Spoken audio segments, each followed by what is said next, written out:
हाँ, hello. Good afternoon, everyone. Myself, A.K. Misra, training officer from NSTI Bhubaneswar. First of all, I would like to heartily welcome to all of the participants and Nimi Chennai also for providing me a platform to interact with all of you. Today, my topic is introduction of limit, fits and tolerance. This topic is very useful for fitter, turner, machinist and all the manufacturing sector. तो आइए हम topic पे अपने topic पे बात करते हैं। आज का जो टॉपिक है limit fit tolerance. Limit fit tolerance क्या होता है? देखिए, मैन्युफैक्चरिंग सेक्टर के लिए लिमिट फिट टॉलरेंस एक बहुत ही महत्वपूर्ण फैक्टर है। हम लिमिट फिट टॉलरेंस के ही आधार पर कोई भी कंपोनेंट बनाते हैं, ठीक है। So in mechanical engineering, limit and fits are set of rules regarding the dimensions and tolerance of mating machined part if they are achieved the desired ease of assembly. Mechanical engineering में किसी भी assembly में desired fit प्राप्त करने के लिए finish किए हुए मेटिंग पार्ट्स को डायमेंशन और टॉलरेंस के लिए लिमिट फिट टॉलरेंस एक रूल बनाता है, एक नियम बनाता है। एक्चुअली में क्या होता है कि जब आप किसी भी असेंबली के स्पेयर पार्ट्स को बनाते हो तो उसको बनाने के लिए आपको क्या डायमेंशन चाहिए, कितना आपको उसमें छूट दी जा रही है, कितना आपको उसमें टॉलरेंस दी जा रही है, ये सब लिमिट फिट्स और टॉलरेंस के ही अंतर्गत आता है और उसके द्वारा इन साइजों को निर्धारित किया जाता है। तो आज हम इस पर लिमिट फिट टॉलरेंस में जो बात करने वाले हैं, क्या होता है लिमिट फिट टॉलरेंस, इसकी आवश्यकता क्या है, इंटरचेंजेबिलिटी क्या होती है, फिट्स क्या होता है, टॉलरेंस क्या होती है, कितने प्रकार की होती है और इसके सिस्टम्स क्या हैं, इन सब के बारे में डिटेल में बात करेंगे। तो आइए अगला देखते हैं, need of limits fits and tolerance. Limit fit tolerance की आवश्यकता क्या है? Generally in engineering the article manufactured consist of assembly the component therefore. सामान्यतः जब किसी वर्कशॉप में, जब किसी इंडस्ट्री में कोई भी कंपोनेंट बनाया जाता है तो उस कंपोनेंट्स के स्पेयर पार्ट्स के लिए जो भी हम साइज निर्धारित करते हैं वो हम लिमिट के अंदर ही उसको हम निर्धारित करते हैं। तो उसमें इसी के आधार पर हम कंपोनेंट्स को बना पाते हैं। It is not possible to make any parts precisely to a dimension due to variability of elements in process। देखिए क्या है कि यदि हमें मान लीजिए कोई डायमेंशन बनानी है, मान लीजिए आपको कोई 10 मिलीमीटर का शाफ्ट बनानी है, 10 मिलीमीटर की कोई पिन बनानी है और आपको उसमें एग्जैक्टली 10 मिलीमीटर का बनाना हो, तो मुझे लगता है आपको काफी दिक्कत आएगी, काफी मुश्किल आएगी। एग्जैक्ट 10 मिलीमीटर बनाना है तो बहुत दिक्कत आएगी। लेकिन अगर हमने उस डायमेंशन के ऊपर एक लिमिट निर्धारित कर दिया, हमने ये निर्धारित कर दिया कि जो भी साइज है वो 10 मिलीमीटर है, बट उसमें क्या है कि उसमें एक टॉलरेंस दे दी गई, प्लस माइनस 0.02 मिलीमीटर उसमें टॉलरेंस दे दिया गया, तो उसी के अंदर आपको बनाना है। इट मींस ये हो गया इसका मतलब कि 10 मिलीमीटर के साइज को आप 10.02 भी बना सकते हो और 9.98 भी बना सकते हो। 9.98 से लेकर के 10.02 तक के जो भी साइज आप बनाएंगे वे साइज एक्सेप्टेबल होंगे और वो पूरी तरीके से टॉलरेंस के अंदर होंगे, ठीक है। तो इसलिए एक छूट मिल जाती है। तो हमें इस प्रोसेस में क्या होता है कि एक रिलैक्सेशन मिल जाता है उस जॉब को प्रिसीजनली बनाने के लिए, तो जिससे हम उसको आसानी से बना सकते हैं, क्योंकि यहाँ पर हमें एक रेंज में, एक लिमिट के अंदर, एक सीमा के अंदर किसी भी जॉब को बनाना है। It is impossible to measure the exact dimension of part even it is made. Generally होता यह है कि जब हम किसी भी साइज को एग्जैक्टली बनाना है तो काफी मुश्किलात आती हैं। हमें 10 मिलीमीटर बनाना है या 20 मिलीमीटर कोई भी साइज बनाना है और आपको ये कहा जाए कि भाई एग्जैक्टली आपको यही साइज बनाना है, इससे ना तो कम होगा ना ज्यादा होगा, तो आपको बहुत दिक्कत आएगी बनाने में। हो सकता है काफी रिजेक्ट हो जॉब, उसके बाद आप बना पाए। आपको बहुत प्रिसीजन मेजरिंग इंस्ट्रूमेंट की जरूरत पड़ेगी। हो सकता है कि डिजिटल इंस्ट्रूमेंट की भी जरूरत पड़े उसको चेक करने के लिए, तो वो चीजें यहाँ पर नहीं आती हैं। It is impossible to measure the exact dimension of part even it is made. तो हम लिमिट फिट टॉलरेंस इसीलिए दी जाती है क्योंकि हमें बिल्कुल एग्जैक्ट साइज बनाना तो मुश्किल होता है, आएंगे तो आसानी से हम बना सकते हैं। Components parts must fit in desired way, और इसके अंदर बनाए गए जो भी पार्ट्स होते हैं वो आसानी से फिट हो जाते हैं। जनरली लिमिट फिट टॉलरेंस जो मास प्रोडक्शन में जब हम भी पार्ट को बनाते हैं, ठीक है, तब इनका बहुत ही ज्यादा यूज होता है और इसी के अंदर जॉब को आना पड़ता है। तो देखिए जो प्रोडक्शन होता है, जैसे मास प्रोडक्शन की हमने बात की, तो मास प्रोडक्शन क्या होता है पहले हम इसको जरा देख लेते हैं। मास प्रोडक्शन का मतलब ये होता है कि एक ही शेप और साइज में जब बहुत से जॉब बनाने होते तो उसको मास प्रोडक्शन कहते हैं। और इसके लिए प्रोडक्शन हमारा 3 प्रकार का होता है, मास प्रोडक्शन, बैच प्रोडक्शन और जॉब प्रोडक्शन। मास प्रोडक्शन में जैसा हमने बताया कि एक ही शेप और साइज के बहुत सारे जॉब एक साथ बनाए जाते हैं। और बैच प्रोडक्शन में क्या होता है कि बैच प्रोडक्शन में एक बैच का प्रोडक्शन किया जाता है। मान लीजिए आप मार्केट से कोई ऑर्डर लाते हो और आपको 80 पीस का ऑर्डर मिलता है, आपको 60 पीस का ऑर्डर मिलता है, आप उसको बनाते हो और उस प्रोडक्शन को बनाने के लिए जो भी जिग और फिक्चर की रिक्वायर होती है वो आप अरेंज करते हो, जो भी आपको टूल्स की जरूरत होती है वो आप अरेंज करते हो, जो भी उसको चेक करने के लिए गेजेस की जरूरत होती है वो आप अरेंज करते हो, और फिर आप उस प्रोडक्शन को देते हो और उसको आप मार्केट में डिलीवर कर देते हो। उसके बाद फिर नया ऑर्डर लेते हो और फिर उसको बनाते हो। तो इस तरीके से आप अपना काम करते हैं। तो इस तरीके का जो प्रोडक्शन होता है जो कि एक बैच में होता है, एक लॉट में होता है, तो उसको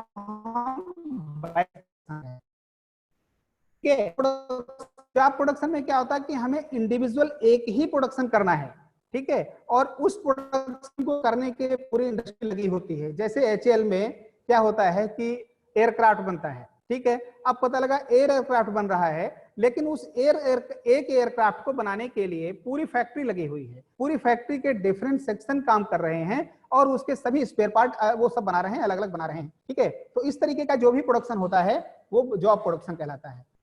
उसके बाद देखते हैं मास प्रोडक्शन के क्या एडवांटेज हैं। Time of manufacturer of component is reduce. Component को बनाने के लिए मैन्युफैक्चरर का टाइम रिड्यूस होता है, कास्ट इसकी रिड्यूस हो जाती है, और spare parts can be quickly made available, और स्पेयर पार्ट्स आसानी से अवेलेबल हो जाते हैं। मास प्रोडक्शन के कुछ डिसएडवांटेज भी हैं। क्या डिसएडवांटेज हैं? जैसे हमने बताया कि मास प्रोडक्शन में प्रोडक्शन करने के लिए आपको जिग और फिक्चर की आवश्यकता होती है, तो ये एक आपका एक एडिशनल खर्च हो जाता है, ये एक प्रकार का डिसएडवांटेज हो जाता है। इसके लिए स्पेशल पर्पज मशीनें की जरूरत होती है। जैसे आपको जब मास प्रोडक्शन करना है, यानी आपको एक ही तरीके का जब उत्पादन करना है, तो वहां पर आपको मास में प्रोडक्शन करने के लिए आपको स्पेशल पर्पज मशीनों की जरूरत होती है, ठीक है। आप रनिंग अटैचमेंट आप फिट कर दोगे और वो परमानेंट चलता रहेगा, ठीक है। या मान लीजिए और कोई कॉपिंग अटैचमेंट है, कॉपिंग मशीन आती है, तो उसमें क्या है कि आपने पर्टिकुलर वो ऑपरेशन करने के लिए वो मशीन होती है, स्पेशल मशीनें, ठीक है। जैसे लेथ आपकी कैप्स्टन है या टैरेट लेथ है, स्पेशल पर्पज मशीनें हैं, इनका आपको परचेजिंग करना पड़ता है, इनका आपको प्रोक्योर करना पड़ता है, इनको गेजेस की जरूरत पड़ती है मास प्रोडक्शन में, ठीक है। तो ये इसके डिसएडवांटेज होते हैं। अब देखिए आगे बात है इंटरचेंजेबिलिटी की। देखिए इंटरचेंज को समझना हम सबके लिए बहुत ही जरूरी है, क्योंकि ये किसी भी इंडस्ट्री के लिए बहुत फैक्टर होता है, क्योंकि बगैर इंटरचेंजेबिलिटी के कोई भी कंपनी मार्केट में नहीं कर पाती है। क्योंकि जब तक आपके प्रोडक्ट में इंटरचेंजेबिलिटी नहीं होगी तो वो प्रोडक्ट मार्केट में बहुत दिन तक नहीं चल पाएगा। तो आइए हम इस पर डिस्कस करते हैं कि इंटरचेंजेबिलिटी क्या है, क्या इसकी आवश्यकता है, ठीक है। तो इंटरचेंजेबिलिटी जो है ये दो शब्दों से मिलकर बना हुआ है, इंटर प्लस चेंज एबिलिटी। मतलब इंटरचेंज प्लस एबिलिटी। इंटरचेंज का मतलब क्या होता है कि आपस में अदला बदली या आपस में इंटरचेंज करना, एक दूसरे के असेंबली के पार्ट्स को आपस में चेंज करना, और एबिलिटी मतलब योग्यता। ये चेंज करने की जो योग्यता होती है, ये एबिलिटी होती है जिन प्रोडक्ट में, जिन स्पेयर पार्ट्स में, तो वो स्पेयर पार्ट्स इंटरचेंजेबल कहलाते हैं, ठीक है, अगर हम इसको डेफिनेशन के रूप में देखें, an interchangeable parts is one of can be substitute for similar parts manufacturing to the same drawing. क्या मतलब हुआ इसका कि एक ही से ड्राइंग के में बने हुए जॉब, एक ही शेप और साइज में बने हुए जॉब जब एक दूसरे के स्थान पर, एक दूसरे के जगह पर इंटरचेंज किए जा सकते हैं, एक दूसरे के रिप्लेस में फिट किए जा सकते हैं, तो वो इंटरचेंजेबिलिटी कहलाती है। ये उन प्रोडक्ट का जो गुण है वो इंटरचेंजेबिलिटी कहलाता है। बेसिकली जो हमारा टॉपिक है आज का लिमिट फिट टॉलरेंस, तो लिमिट फिट टॉलरेंस इंटरचेंजेबिलिटी के ही एक फैक्टर है। अगर हम इसको इस तरीके से समझें, थोड़ा इसको प्रैक्टिकल वे में भी हम समझ सकते हैं। जैसे मान लीजिए आप बाइक या स्कूटर या कार चलाते हो और मान लीजिए आपकी बाइक का हेडलाइट का बल्ब खराब हो जाता है। आप क्या करते हो, किसी शॉप में जाते हो और किसी भी कंपनी का आप बल्ब खरीदते हो हेडलाइट का और वो लगा देते हो, उसमें लग जाता है। आप कतई उससे नहीं कहते हो कि हमें जो बल्ब चाहिए वो इस कंपनी का चाहिए या उसका ये साइज होता है, उसका ये डायमीटर है, कतई आप ये कोई भी स्पेसिफिकेशन नहीं बताते हो। सीधा आप गए और बल्ब खरीदा, आपने गाड़ी में लगाया, लग गया और आपका काम हो गया। आपकी गाड़ी पूरी इफिशिएंसी से काम करती है। यही जो प्रॉपर्टी है इंटरचेंजेबिलिटी कहलाती है। इसी तरीके से आपकी गाड़ी का स्पार्क प्लग खराब हो जाता है, आप दुकान पे जाते हो, नया स्पार्क प्लग लगाते हो और वो लग जाता है, आपकी गाड़ी स्टार्ट हो जाती है, पूरी इफिशिएंसी से आपका काम हो जाता है। ठीक है, तो इस तरीके से हम इन पार्ट्सों को कर सकते हैं। मान लीजिए कोई वर्क बनाने के लिए, फिटिंग बनाने के लिए दी जाती है, मेल और फीमेल दो, एक फिटिंग है और उसके दो पार्ट्स हैं, मेल और फीमेल। और मेल पार्ट और फीमेल पार्ट मान लीजिए ये सारे 20 लड़के बनाते हैं, 25 लड़के बनाते हैं, और इनकी जो मेल और फीमेल पार्ट्स की जो पार्ट्स हैं, इनको अगर आप डिसमेंटल कर दें, अलग अलग कर दें और रेंडमली आप एक मेल पार्ट से एक पीस उठाएं, दूसरे फीमेल पार्ट से दूसरा पीस उठाएं और आपस में फिट करें, तो वो इजिली फिट हो जाते हैं। ये जो प्रॉपर्टी होती है यही इंटरचेंजेबिलिटी। ठीक है, तो इंटरचेंजेबिलिटी किसी भी कंपनी के लिए बहुत कॉमन, बहुत ही महत्वपूर्ण फैक्टर है। बगैर इंटरचेंजेबिलिटी के वो कंपनी, चाहे जितनी बड़ी कंपनी हो, चाहे जितना उसका मार्केट में नाम हो, बगैर उसके वो चल नहीं सकती। हम इसको एक तरीके से ये भी कह सकते हैं कि मैन्युफैक्चरिंग सेक्टर के लिए या यूं कहें कि सर्विस सेक्टर के लिए भी जो इंटरचेंजेबिलिटी है ये एक बहुत बड़ा, समझिए कि वृक्ष है, बहुत बड़ा ट्री है।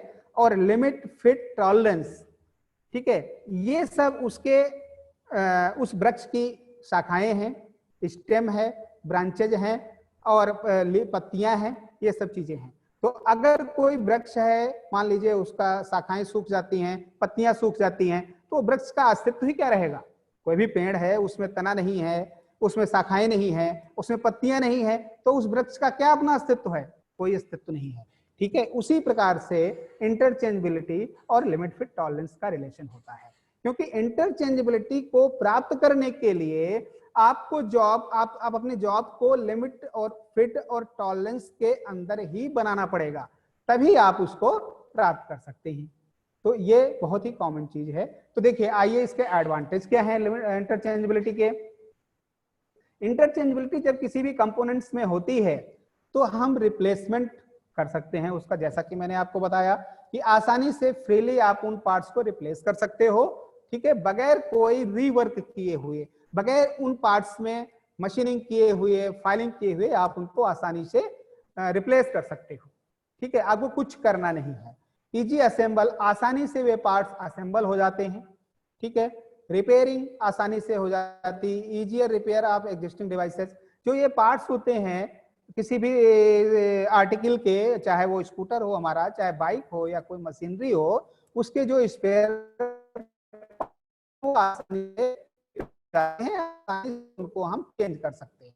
मिनिमाइजिंग टाइम एंड कॉस्ट, और जो कंपोनेंट बनाते हैं तो उसको बनाने में जो टाइम होता है वो कम लगेगा और उसकी कॉस्ट भी रिड्यूस हो जाती है। रैपिड मैन्युफैक्चरिंग, आसानी से मतलब रैपिड मैन्युफैक्चरिंग मतलब प्रोडक्शन है, मतलब बहुत तेजी से प्रोडक्शन आप कर सकते हैं। आप बढ़ेगा तो जाहिर सी बात है कि जब कम समय में आप प्रोडक्शन ज्यादा कर पाते हो तो आपके उस कॉस्ट अपने आप ही रिड्यूस हो जाती है। ठीक है, आइए आगे बढ़ते हैं। देखिए तो इसके बाद जो भी हम अपने वर्कशॉप में, इंडस्ट्री में पार्ट्स बनाते हैं, असेंबली बनाते हैं, तो ये दो तरह की असेंबली होती है। एक होता है सेलेक्टिव असेंबली और दूसरा होता है नॉन सेलेक्टिव असेंबली। तो देखिए selective assembly, non selective assembly क्या होता है?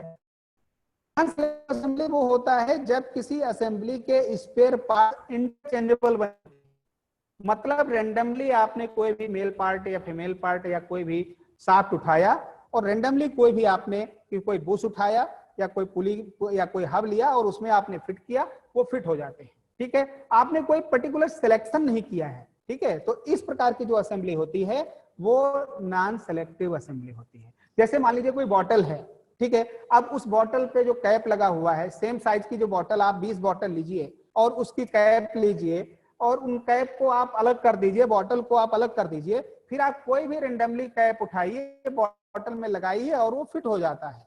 ठीक है, अब आपने कैप को सेलेक्ट करने के लिए कोई सिलेक्शन तो नहीं किया कि हमें पर्टिकुलरली ये रेड कलर का कैप चाहिए था, हमें पर्टिकुलरली ब्लू कलर का कैप चाहिए था। कोई भी कैप उठाइए, किसी भी बॉटल में लगाइए, अगर वो एक साइज की बनी हुई है तो उसमें वो बिल्कुल पूरी तरीके से फिट हो जाएंगे। तो ये जो असेंबली हमारी होगी ये नॉन सेलेक्टिव,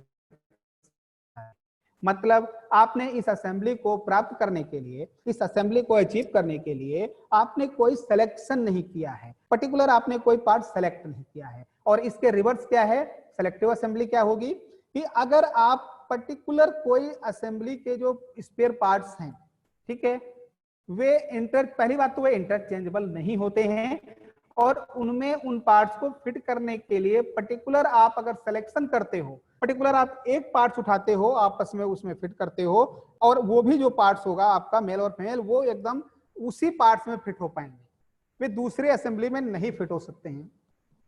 ठीक है, तो इस तरह की जो असेंबली होती है ये सेलेक्टिव असेंबली होती है। जनरली सेलेक्टिव असेंबली नहीं बनाई जाती है, लेकिन कभी कभी क्या होता है कि हमारा जो पार्ट्स होता है वो रिजेक्ट हो गया और हमारे पास अवेलेबल नहीं होता है, तो हम इंडिविजुअल उस असेंबली के लिए हम सेलेक्टिव असेंबली बनाते हैं। ठीक है, आगे आपको जो भी समझ में ना आए आपको हम लास्ट में समझ देंगे, क्योंकि इसे पूछने के लिए बहुत सारी चीजें हैं और आप लास्ट तक बने रहिए और इसमें बहुत अच्छी अच्छी चीजें आपको हम बताएंगे और आप जो भी क्वेरी करेंगे आपकी क्वेरी को हम जो है सलूशन उसका देंगे। उसके बाद देखिए हम आगे बात करते हैं लिमिट की। लिमिट क्या होती है? The range of permissible difference in dimension is standardised at limit. किसी भी कंपोनेंट के लिए जो लिमिट है वो एक स्टैंडर्ड डायमेंशन होती है, परमिसेबल स्टैंडर्ड डायमेंशन होती है। मतलब इसको हम दूसरी भाषा में ये भी कह सकते हैं कि किसी भी कंपोनेंट को बनाने के लिए जो ऑपरेटर के लिए या जो टेक्नीशियन के लिए जो छूट दी जाती है कि कितना उसे प्लस में कितना उसे माइनस में बनाना है, वो लिमिट कहलाती है। ठीक है, लिमिट ये दो तरह की होती है, अपर लिमिट या जिसे हम हाई लिमिट भी कह सकते हैं। ये उस जो भी हमारा जॉब होता है, जो भी हमारा कंपोनेंट है, उसके बेसिक साइज से जितना हमें अधिक बनाने की छूट दी जाती है, the largest permissible size of a component is called upper limit. मतलब उसके बेसिक साइज से जितना हमें अधिक बनाने की छूट दी जा रही है वो अपर लिमिट कहलाती है, और जितना उसके बेसिक साइज से कम बनाने की छूट दी जा रही है वो लोअर लिमिट या लो लिमिट कहलाती है। आइए हम एक एग्जांपल से इसको समझने की कोशिश करते हैं। मान लीजिए 40 प्लस माइनस 0.05 mm, ये किसी भी एक जॉब का एक साइज है। ठीक है, 40 प्लस माइनस 0.05। तो देखिए इसमें 40 mm जो दिया हुआ है ये उसका बेसिक साइज है और प्लस माइनस 0.05 ये जो 0.05 दिया हुआ है ये उसकी लिमिट है। ठीक है, मतलब उसके बेसिक साइज 40 से आप प्लस में 0.05 अधिक बना सकते हैं और उसके बेसिक साइज से 0.05 कम भी बना सकते हैं। यानी आपकी जो लो लिमिट होगी वो 39.95, हाई लिमिट आपकी 40.05। तो इसका मतलब ये हुआ कि 39.95 से लेकर के 40.05 के बीच आप कोई भी डायमेंशन का जॉब बनाएंगे, चाहे 39.95 बनाइए, चाहे 39.96 बनाइए, चाहे 39.97 बनाइए, चाहे 40 बनाइए, चाहे 40.01 बनाइए, अप टू 40.05 तक, इस डायमेंशन तक कोई भी साइज का जॉब बनाइए आप और वो आपका जॉब एक्सेप्टेबल होगा, वो पूरी तरीके से साइज में होगा, एक्सेप्टेबल साइज हमारा होगा। तो ये हमारी लिमिट होती है। उसके बाद देखिए अगला है टॉलरेंस। टॉलरेंस क्या होता है? टॉलरेंस का मतलब होता है छूट। मतलब जो भी हमें किसी भी कंपोनेंट को बनाने के लिए प्लस में और माइनस में जो छूट दी जाती है, ठीक है, उसका जो डिफरेंस होता है, difference between upper limit and lower limit is called tolerance. मतलब किसी भी साइज के, किसी भी जॉब के हाई लिमिट और लो लिमिट का जो डिफरेंस होता है वो टॉलरेंस कहलाता है। देखिए यहाँ पर एक जॉब है, एक शाफ्ट है, ठीक है, इसका यहाँ पर ये इसका बेसिक साइज होगा और ये इसकी लोअर लिमिट होगी और ये इसकी हायर लिमिट होगी, ठीक है। तो इसका जो टॉलरेंस जोन जो होगा वो जो रेक्टेंगुलर शेप में आपको हैचिंग लाइन से दिखाया गया है, ये आपका टॉलरेंस जोन है, कि मतलब आपको इस जोन के अंदर जॉब बनाना है, ठीक है। तो ये आपका टॉलरेंस हो गया। उसके बाद देखिए जो टॉलरेंस है हमारी, ये दो तरह की होती है, एक होता है यूनिलैटरल टॉलरेंस और एक होता है बायलैटरल टॉलरेंस। यूनिलैटरल टॉलरेंस क्या होता है? जब किसी भी जॉब को बनाने के लिए किसी भी कंपोनेंट को उसके एक साइड में टॉलरेंस दी जाती है, यानी बेसिक साइज से या तो प्लस में दी जाती है या माइनस में दी जाती है, ठीक है, दोनों में नहीं दी जाती, केवल प्लस में या माइनस में ही दी जाती है, तो वो यूनिलैटरल टॉलरेंस कहलाती है। In this system dimension of the part is allowed to vary on one side of the basic size, ठीक है। जैसे यहाँ पर एक एग्जांपल लिया गया है 25 प्लस 0.02 और प्लस में 0.01, तो मतलब क्या हुआ कि 25 इसका बेसिक साइज है, प्लस में ही इसको 0.02 और 0.01 ये बनाने की जो छूट दी गई है। इट मींस इसमें हाई लिमिट क्या हो जाएगी? 25.01 ये इसकी लो लिमिट होगी और 25.02 ये इसकी हाई लिमिट होगी। तो मतलब आप 25.01 से लेकर के 25.02 तक कोई भी साइज का आप कंपोनेंट बनाएंगे वो हमारा एक्सेप्टेबल होगा। इस तरीके से जो भी ये डायमेंशन है वो केवल एक साइड से दिखाई जाती हैं, एक केवल बेसिक साइज से एक तरफ ही दी जाती हैं, वन साइड ही दी जाती हैं, या तो प्लस में या माइनस में, ठीक है। उसके बाद देखिए बायलैटरल टॉलरेंस, यूनिलैटरल टॉलरेंस का एक ग्राफ से दिखाया गया है। देखिए ये हमारा बेसिक साइज है, ये बेसिक साइज है, बेसिक साइज को हम जीरो लाइन भी कहते हैं, आगे इसका जीरो लाइन का बहुत उपयोग होगा। तो ये बेसिक साइज है और ये हमारा टॉलरेंस दिखाया गया है, ठीक है। तो ये जो हमारा जॉब है इसको देखिए, ये बेसिक साइज से, बेसिक साइज के ऊपर ये साइज दिया गया है, यानी जो इसकी लो लिमिट है वो बेसिक साइज के ऊपर है, हाई लिमिट इसकी ये है, और दूसरा आपका ये है। तो दोनों ही इसकी लो लिमिट और हाई लिमिट बेसिक साइज से प्लस में है, और ये जो दो कंपोनेंट हैं ये इनके दो लिमिट्स हैं, ये बेसिक साइज से माइनस में दी गई हैं। तो इस तरीके से हम इसको ग्राफ से शो कर सकते हैं। उसके बाद देखिए बायलैटरल टॉलरेंस। बायलैटरल टॉलरेंस क्या होता है? इस सिस्टम के अंदर हम किसी भी जॉब को बनाने के लिए उसके बेसिक साइज से दोनों तरफ टॉलरेंस देते हैं, मतलब प्लस में भी देते हैं और माइनस में भी देते हैं। जैसे हम एक एग्जांपल से समझ सकते हैं यहाँ पे, in this system the dimensions of the part is allowed to vary on both side of the basic size. जैसे 25 हमारा बेसिक साइज है और इसमें प्लस में 0.05 और माइनस में 0.02 की छूट दी गई है, ठीक है। यानी इसकी हाई लिमिट आपकी 25.05 हो जाएगी और लो लिमिट कितनी हो जाएगी? 24.98। यानी 24.98 से लेकर के 25.05 तक कोई भी साइज का जॉब आपका बनेगा वो एक्सेप्टेबल होगा। और ये जो छूट दी जा रही है, क्योंकि यहाँ पर बेसिक साइज आपका 25 था, तो इस 25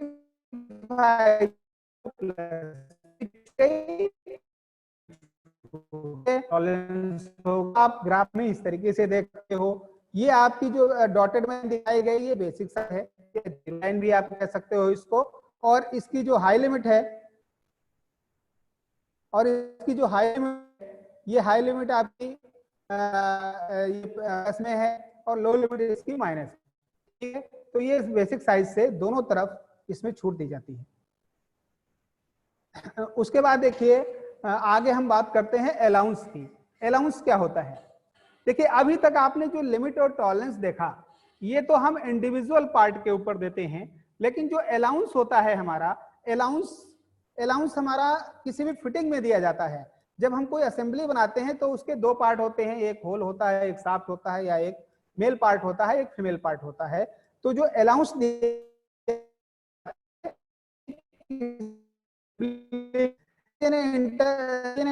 intentional difference between the material limits of mating parts. किसी भी मेटिंग के बीच जानबूझ करके जो अंतर रखा जाता है, जो इंटेंसली डिफरेंस रखा जाता है, वो अलाउंस है। दो तरीके का होता है, पॉजिटिव अलाउंस और नेगेटिव अलाउंस। ठीक है, तो हाँ, दो तरह से पॉजिटिव अलाउंस क्या होगा? पॉजिटिव अलाउंस मतलब ये दो प्रकार का होगा। एक होता है मैक्सिमम पॉजिटिव अलाउंस, दूसरा होता है minimum positive allowance. Maximum positive allowance क्या होगा? ये high limit of hole minus low limit of shaft. Minimum positive allowance क्या होगा? Low limit of hole minus high limit of shaft. देखिए एक चीज यहाँ पर ये ध्यान देने, हम इस पे आगे एक न्यूमेरिकल भी कराएंगे, आपको न्यूमेरिकल भी देंगे जिसमें आप इसको अच्छी तरीके से समझ सकते हो। ठीक है,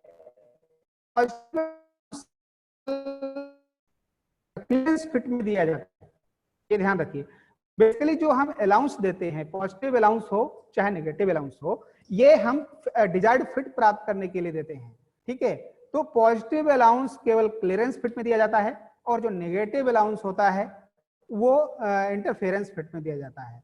पॉजिटिव अलाउंस का बेसिक कॉन्सेप्ट ये है पॉजिटिव अलाउंस में कि जो भी हमारा होल और शाफ्ट है उसके बीच का जो गैप होगा, उसके बीच का जो डिफरेंस होगा, वो अलाउंस होगा। तो पॉजिटिव अलाउंस कब होगा? जब होल का साइज बड़ा होगा और शाफ्ट का साइज छोटा होगा। जब आप उसको आपस में फिट करेंगे तो उसमें पॉजिटिव अलाउंस आएगा, उसमें डिफरेंस आएगा, तो वो हमारा पॉजिटिव अलाउंस होगा। और ये किस में दिया जाएगा? ये केवल क्लियरेंस फिट में दिया जाता है। ठीक है, नेगेटिव अलाउंस इसका रिवर्स होता है, और नेगेटिव अलाउंस में क्या होगा कि जो होल का साइज होगा, होल का जो साइज है वो छोटा होगा, साइज बड़ा होगा, फिट में दिया जाता है।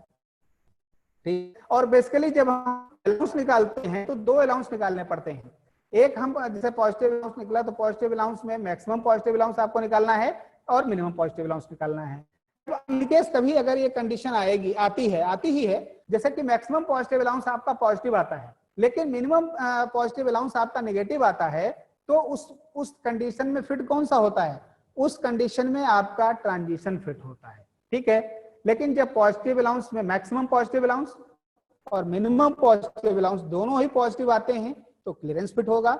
जब मैक्सिमम पॉजिटिव अलाउंस पॉजिटिव आता है, मिनिमम पॉजिटिव अलाउंस नेगेटिव आता है, तो ट्रांजिशन फिट होगा। और जब मैक्सिमम और मिनिमम दोनों ही अलाउंस नेगेटिव आते हैं तो इंटरफेरेंस फिट होता है। आगे हम आपसे क्वेश्चन भी कराएंगे, उसको भी आप लोग देखिएगा, बने रहिएगा आखिर तक, तो उस क्वेश्चन को भी आप कर पाएंगे। तो ये देखिए आपको अलाउंस एक ग्राफ के रूप में, एक फिगर के रूप में दिखाया गया है। ये आपका होल है और ये आपका शाफ्ट है। ठीक है, तो ये आपकी होल की लोअर लिमिट है और ये होल की अपर लिमिट है, ये इसका टॉलरेंस हो गया।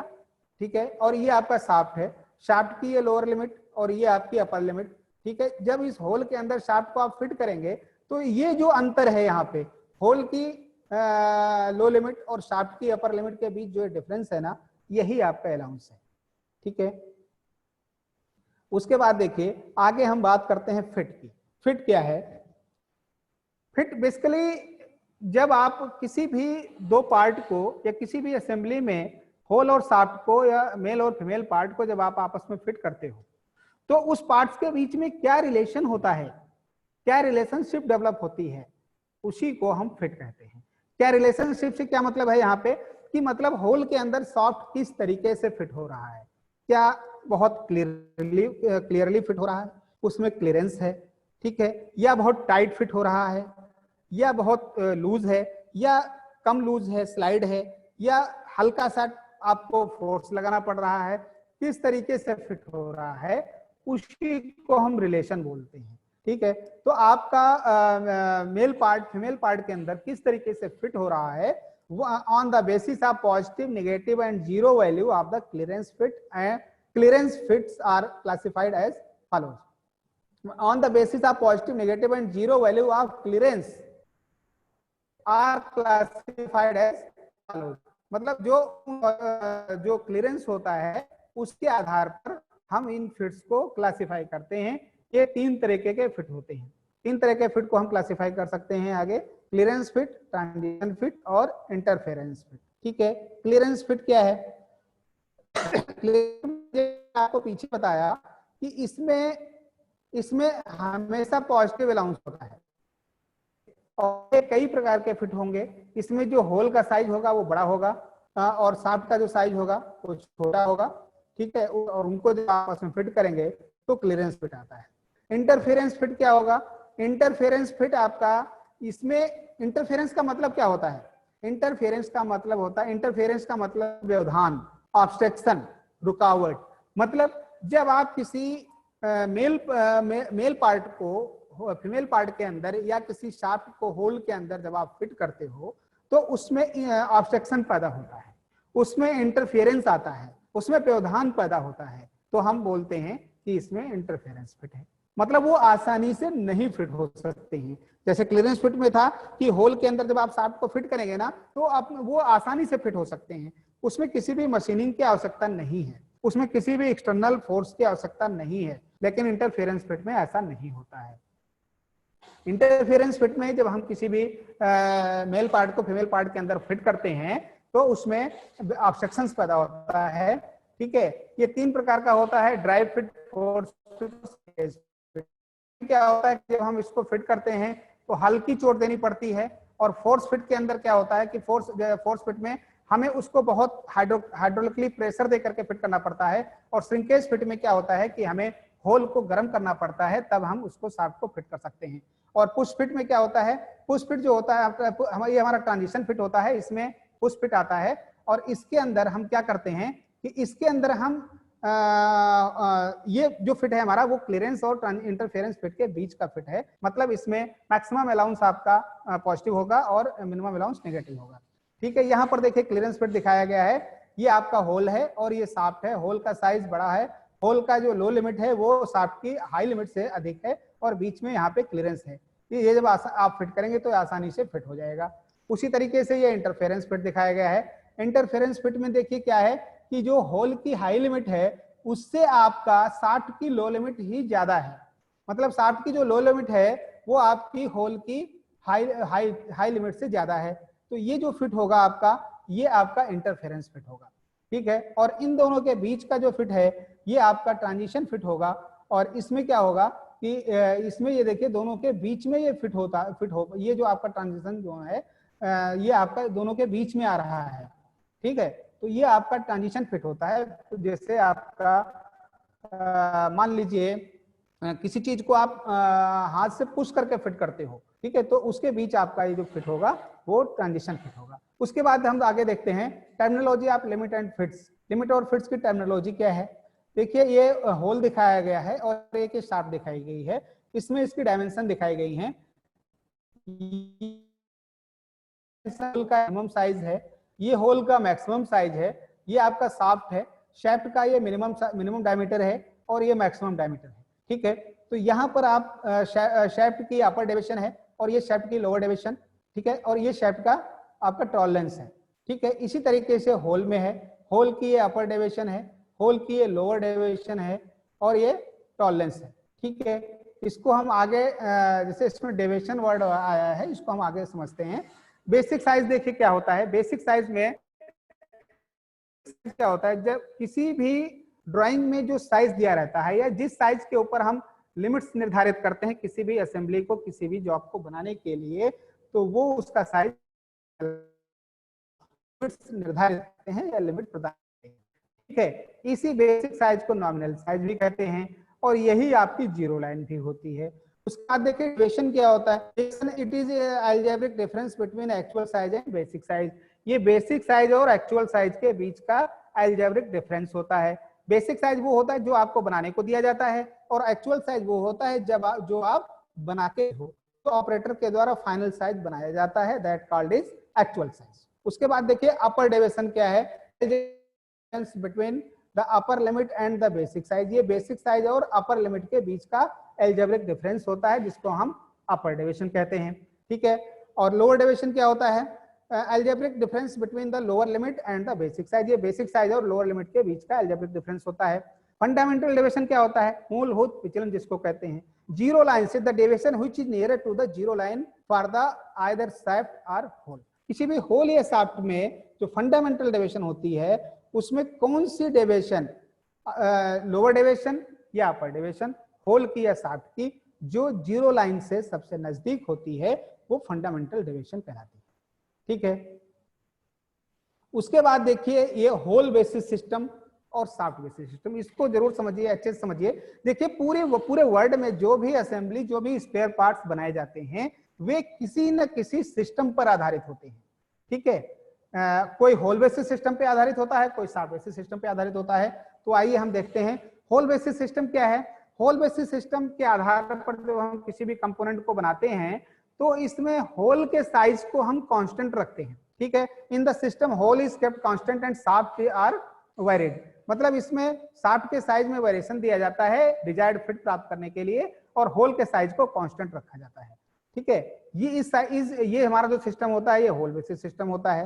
होल बेसिस सिस्टम में जो होल की लो लिमिट होती है वो हमेशा जीरो होती है, जीरो लाइन पे होती है या जीरो होती है, यानी हम कह सकते हैं कि इसकी जो लो लिमिट होती है वो बेसिक साइज के बराबर होती है हमेशा। ये देखिए यहाँ पे दिखाया गया है, ये होल है, ये होल बेसिस सिस्टम पर एक असेंबली बनाई गई है। ये देखिए होल का साइज है और ये होल पूरे तीनों फिगर में ये कांस्टेंट है, और ये आपकी 60 1 2 3 60 दिखाया गया है। 1 2 3 जो 60 दिखाई गई है ये अलग अलग वेरी करती है, और ये वेरी करने के अनुसार ही इसमें हमें अलग अलग फिट प्राप्त होता है। जैसे एक नंबर में हमें क्लियरेंस फिट मिलेगा, 2 नंबर में ट्रांजिशन फिट मिलेगा, और 3 नंबर में हमें इंटरफेरेंस फिट मिलेगा। 1 नंबर में जो होल का साइज है वो अधिक बड़ा है। ठीक है, और 2 नंबर में शाफ्ट की अपर लिमिट आपके होल की लो लिमिट से ऊपर है, इसलिए इसमें ये आपका पॉजिटिव होगा, और लोअर नेगेटिव अलाउंस आपका नेगेटिव होगा, मिनिमम अलाउंस आपका नेगेटिव होगा। ठीक है, मतलब ट्रांजिशन फिट में आपका मैक्सिमम अलाउंस पॉजिटिव होगा और मिनिमम अलाउंस नेगेटिव होगा, जिसको जो कि आप यहाँ पे आप देख पा रहे हैं। उसी प्रकार से देखिए सॉफ्ट बेसिस सिस्टम क्या होगा। सॉफ्ट बेसिस सिस्टम जब हम अपनाते हैं तो इसके अंतर्गत क्या होता है कि किसी असेंबली को बनाने के लिए शाफ्ट का जो साइज होता है वो कांस्टेंट रखा जाता है, और जो डिजायर्ड फिट प्राप्त करने के लिए जो वेरिएशन दिया जाता है वो किसी होल में दिया जाता है। ठीक है, और सॉफ्ट बेसिस सिस्टम में क्या होता है कि इसकी जो शाफ्ट की जो अपर डेविएशन होती है या जो हाई लिमिट होती है वो हमेशा जीरो लाइन पे होती है, वो जीरो होती है, इसलिए इसको हम बेसिक शाफ्ट भी कहते हैं। ठीक है, सॉफ्ट बेसिस सिस्टम में आप देख सकते हैं ये शाफ्ट है आपकी, और ये शाफ्ट हमारी कांस्टेंट है, और अलग अलग डिजायर्ड फिट प्राप्त करने के लिए जो ये होल 1 2 3 जो होल दिखाए गए हैं ये अलग अलग साइज में है। देखिए 1 नंबर में होल आपका बड़ा है, शाफ्ट आपकी छोटी है, इसका मतलब क्लियरेंस फिट होगा, इसमें ट्रांजिशन होगा और इसमें इंटरफेरेंस होगा। ये होल का जो साइज होगा है इसमें ये छोटा है। ठीक है, तो ये दो सिस्टम है, इन्हीं दोनों सिस्टम के आधार पर हम कोई भी पूरे वर्ल्ड में जो भी हम असेंबली बनाते हैं वो इन्हीं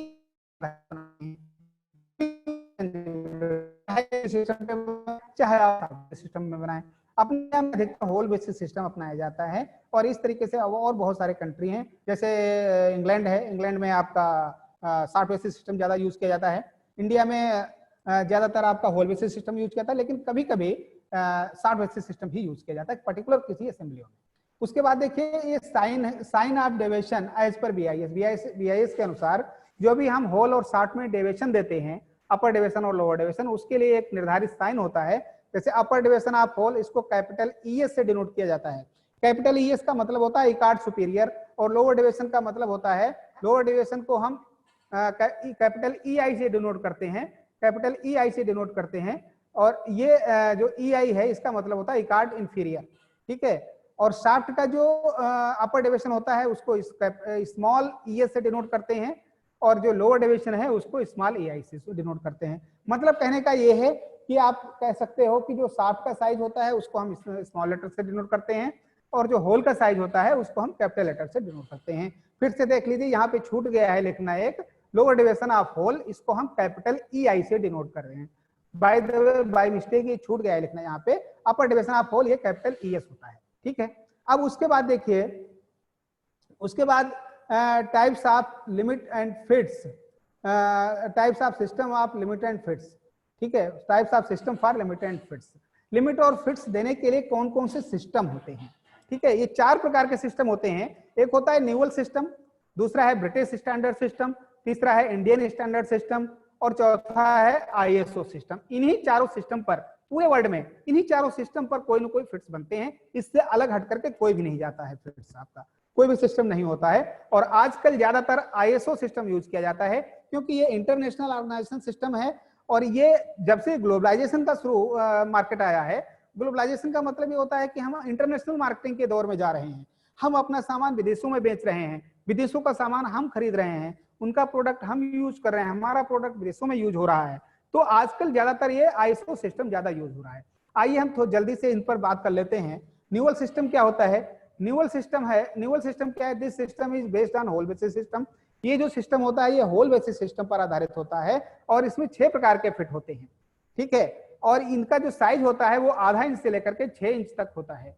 और ये जो न्यूअल बेसिस सिस्टम होता है ये केवल इंचेज में दिया जाता है। और ये 6 प्रकार के जो फिट हैं, force fit, drive fit, push fit, running fit और fine running fit. Force fit को F से, ड्राइव फिट को D से, पुश फिट को P से, रनिंग फिट को Y से और फाइन रनिंग फिट को Z से डिनोट करते हैं। इसी 6 सिस्टम पर आधारित न्यूअल सिस्टम में फिट्स बनते हैं। आजकल इसका होता है। उसके बाद देखिए British standard system. British standard institute system BSI जिसको हम बोलते हैं, इसमें 21 प्रकार के फिट पाए जाते हैं और 16 प्रकार के टॉलरेंस की ग्रेड पाई जाती हैं। और ये जो सिस्टम होता है BSI सिस्टम, ये हमारा होल बेसिस सिस्टम पर आधारित होता है। और इसमें जो 21 प्रकार के फिट हैं, 21 प्रकार के फिट का मतलब क्या है कि इसमें 21 प्रकार के होल के साइज होंगे, टाइप्स ऑफ होल 21 प्रकार के होंगे, टाइप्स ऑफ शाफ्ट 21 प्रकार के होंगे, ठीक है। तो 21 प्रकार के जो होल और शाफ्ट के साइज होते हैं वे अंग्रेजी के लेटर से डिनोट किए जाते हैं, ABCD से, अल्फाबेट से डिनोट किए जाते हैं। तो आपको मालूम है कि अल्फाबेट में 26 होते हैं, लेकिन यहाँ पर 21 प्रकार के फिट हैं, यानी कोई भी 5 हमारे फिट यहाँ पे नहीं होते हैं। तो हम देख लेते हैं जल्दी से कौन कौन से फिट नहीं होते हैं। एक है I, L, O, Q और W। मतलब अगर A से लेकर के Z तक ABCD E F G H J K M N O P R S T U V X Y Z, ये 21 हमारे फिट होते हैं, ठीक है। यानी आप कह सकते हो कि जो 26 लेटर्स हैं उसमें से I, L, O, Q और W ये नहीं होते हैं, बाकी 21 प्रकार के फिट होते हैं, ठीक है। और इसमें जो टॉलरेंस की ग्रेड होती हैं वो 16 होती हैं। ये हमारी 1 से लेकर के 16 तक होती हैं, ठीक है। और उसके बाद हमारा इंडियन स्टैंडर्ड सिस्टम है। इंडियन स्टैंडर्ड सिस्टम में 28 प्रकार के फिट होते हैं। इंडियन स्टैंडर्ड सिस्टम में 25 प्रकार के फिट होते हैं और इसमें 18 प्रकार की टॉलरेंस की ग्रेड होती हैं। और ये जो सिस्टम होता है हमारा, ये बेसिकली होल बेसिस सिस्टम पर आधारित है, जिसमें कि यूनिलेटरल टॉलरेंस दी जाती है। लेकिन कहीं कहीं पर ये शार्ट बेसिस सिस्टम भी यूज किया जाता है, जिसमें यूनिलेटरल और बायलेटरल दोनों प्रकार की टॉलरेंस दी जाती है।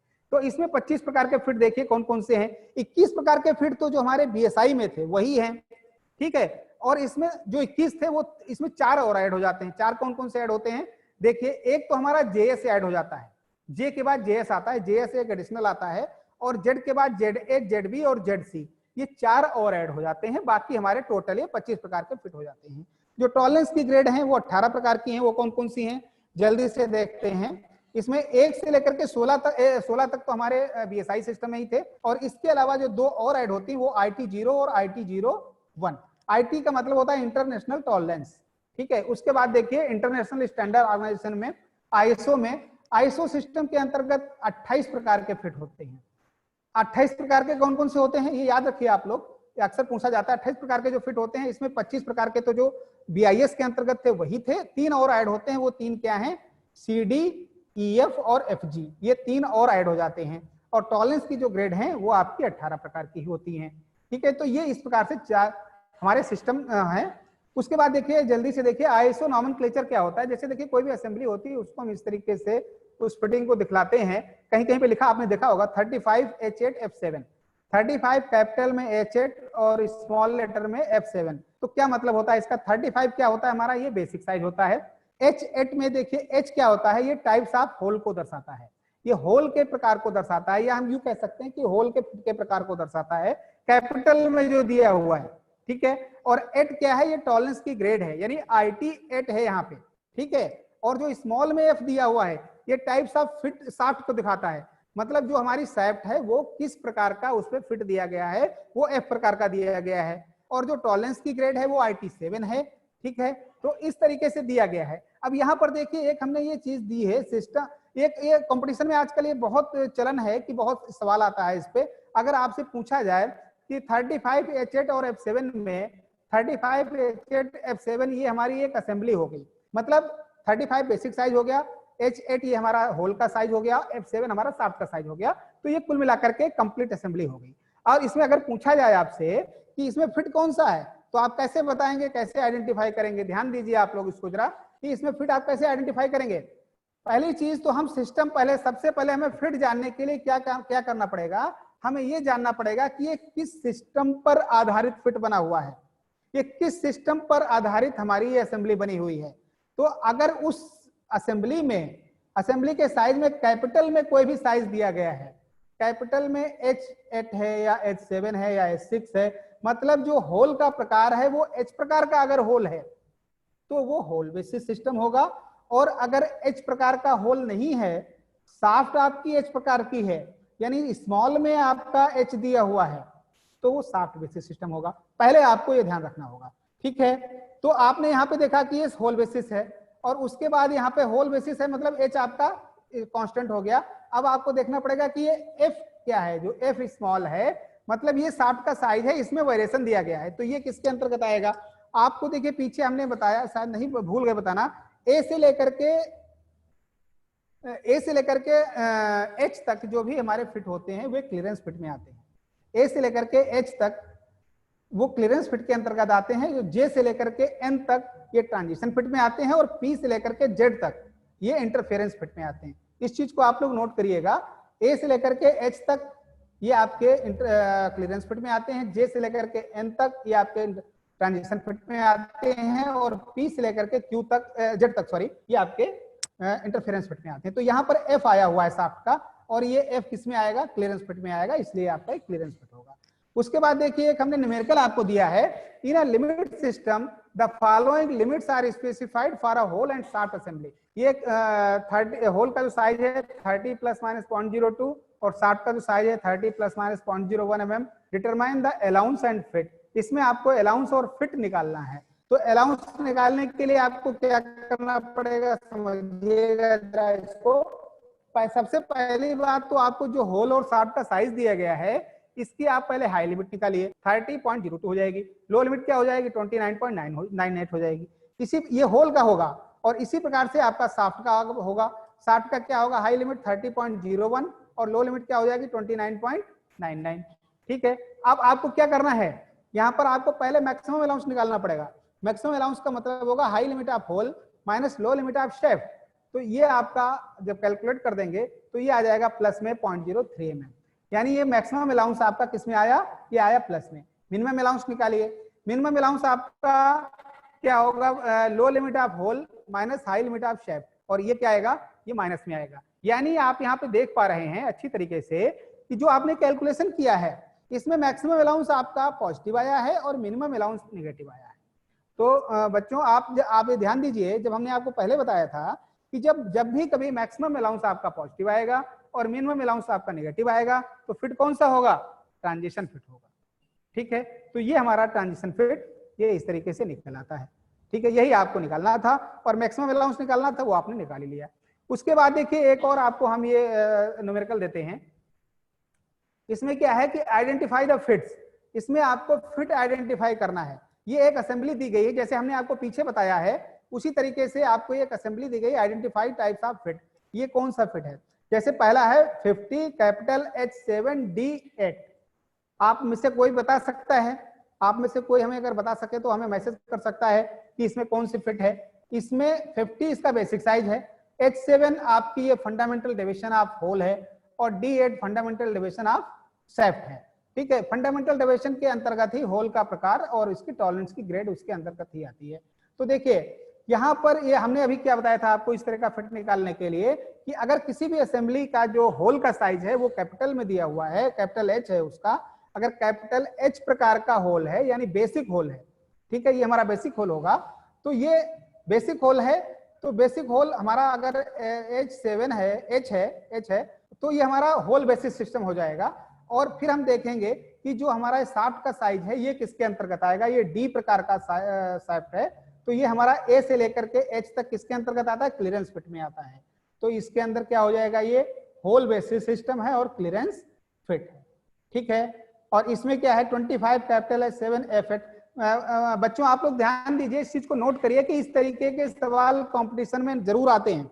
किसी भी कंपटीशन में इस तरीके का फिट निकालने के लिए श्योर आता है, और ये आप अच्छी तरीके से समझ लीजिए। अगर आपको अभी समझ में जल्दी में ना आए, आप मुझे मैसेज करिए, मेरा आगे नंबर दिया होगा, मेरी मेल आईडी दी होगी, आप मुझे मैसेज करिए, मुझे आगे कांटेक्ट करिए, मैं आपको बहुत अच्छे से समझा दूंगा इसको। 25 कैपिटल है, 7 एफ, ये भी होल बेसिस सिस्टम पे आधारित है, और चूंकि इसमें भी एफ आया है तो ये भी ए से लेकर के एच तक आएगा, तो ये भी क्लियरेंस फिट है। ये कोई क्या है 60M6H8, एच स्मॉल में दिया गया है। तो ये देखिए, ये हमारा 60 बेसिस सिस्टम है, और 60 बेसिस सिस्टम क्या होने के नाते जो 60 का साइज यानी H8 है, ये हमारा कांस्टेंट हो जाएगा। और अब हम ये देखेंगे कि M हमारा किस में आएगा। तो M किस में आएगा, A से H क्लियरेंस फिट, J से N ये ट्रांजिशन फिट, यानी J से N के बीच में M आएगा, तो इसमें आपका ट्रांजिशन फिट हो जाएगा 60 बेसिस। और इसमें क्या होगा, ये 40G8H7, इसमें क्या होगा, ये 60 बेसिस सिस्टम है और इसमें क्लियरेंस फिट होगा, ये ए से एस तक आएगा। तो इस तरीके से आपका एक क्वेश्चन एक हमेशा कंपटीशन के लिए श्योर हो जाता है, इस तरीके से आप फिट फाइंड कर सकते हो। उसके बाद देखिए एक और तरीका होता है फिट को निकालने का, ये होता है ग्राफिकल रिप्रेजेंटेशन मेथड। देखिए इसके अंतर्गत क्या होता है कि identify interference fit on the hole basis system. इसमें आपका एक क्वेश्चन है, तो ये बताना है कि इसमें इंटरफेरेंस फिट कौन सा है होल बेसिस सिस्टम पर आधारित इंटरफेरेंस फिट कौन सा है। अब आप लोग सभी लोग इस फिगर को देखिए और आप बताइए कि इसमें इंटरफेरेंस फिट कौन सा है। A B C D 4 option दिए गए हैं। देखिए हम आपको क्लियर करते हैं, ये आपकी जहां पे ए लिखा है ये इसकी जीरो लाइन है, और ये जो रेक्टेंगुलर दिखाया गया है हैजिंग लाइन से, ये इसका टॉलरेंस जोन है। यहाँ पे लिखा हुआ है सॉफ्ट टॉलरेंस जोन, और ये होल टॉलरेंस जोन। तो आप देखिए, आपको होल बेसिस सिस्टम पर निकालना है। होल बेसिस सिस्टम पर क्या हमने बताया है कि होल बेसिस सिस्टम में जो होल की लो लिमिट होती है, लोअर डेविएशन होती है, वो हमेशा जीरो लाइन पे होती है। यानी ये जो tolerance zone the hole tolerance zone ये जीरो लाइन पे है। होल की जो लो लिमिट है वो जीरो लाइन पे है, और होल की अपर लिमिट ये ऊपर है, और 60 का साइज इसके ऊपर है। ठीक है, तो पहली चीज तो होल की लो लिमिट आपकी जीरो लाइन पे है, तो इसका मतलब ये होल बेसिस सिस्टम हो गया।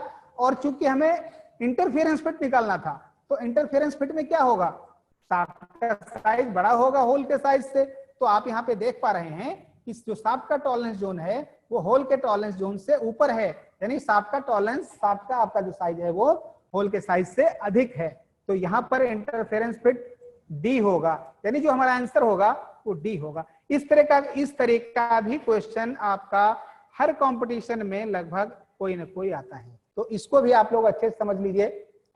ठीक है, उसके बाद देखिए एक और क्वेश्चन हमने दिया है इसी तरीके का, identify transition fit on shaft basis. Shaft basis के आधार पर इसमें ट्रांजिशन फिट आपको आइडेंटिफाई करना है। तो आप देखिए पहली बात तो आपको ये ढूंढना है कि शाफ्ट सिस्टम क्या होगा, शाफ्ट बेसिस सिस्टम की क्या पहचान होगी, क्या आइडेंटिफिकेशन होगी। शाफ्ट बेसिस सिस्टम की जो अपर डेविएशन है वो जीरो लाइन पे होगी, तो इसमें है नहीं, इसमें भी नहीं है, इसमें भी नहीं है। यहाँ पर ए में देखिए, तो शाफ्ट टॉलरेंस जोन की जो अपर डेविएशन है वो जीरो लाइन पे है। ठीक है, इसका मतलब ये शाफ्ट बेसिस सिस्टम पर है। और ट्रांजिशन फिट है, तो ट्रांजिशन फिट में क्या होगा कि जो ट्रांजिशन फिट में जो होल का अपर लिमिट आपकी वो जीरो लाइन से ऊपर होगी, तो वो आपको यहाँ पर ये दिख पा रही है। ठीक है, तो ये जो आपका फिट है ये आपका ट्रांजिशन फिट होगा इसमें, और ये शाफ्ट बेसिस पर सिस्टम पर आधारित है।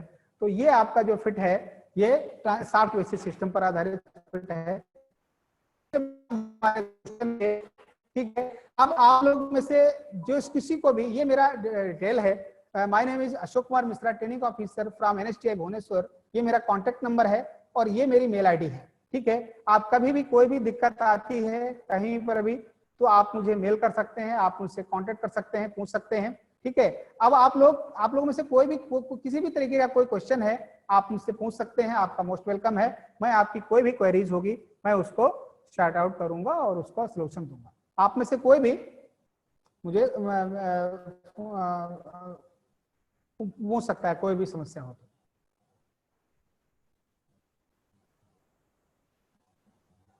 ठीक है, मुझे लगता है कि आपका कोई बात नहीं, इसके बाद भी अगर आपका कोई क्वेश्चन होता है तो आप मुझे व्हाट्सएप पे बात कर सकते हैं, आप मुझे फोन कर सकते हैं, आप मुझे मेल कर सकते हैं, मैं आपके किसी भी क्वेश्चन का जवाब दूंगा। तो इस प्रकार से मुझे कि आपको क्लियर हुआ होगा, आपको समझ में आया होगा कि आज का मेरा टॉपिक ये।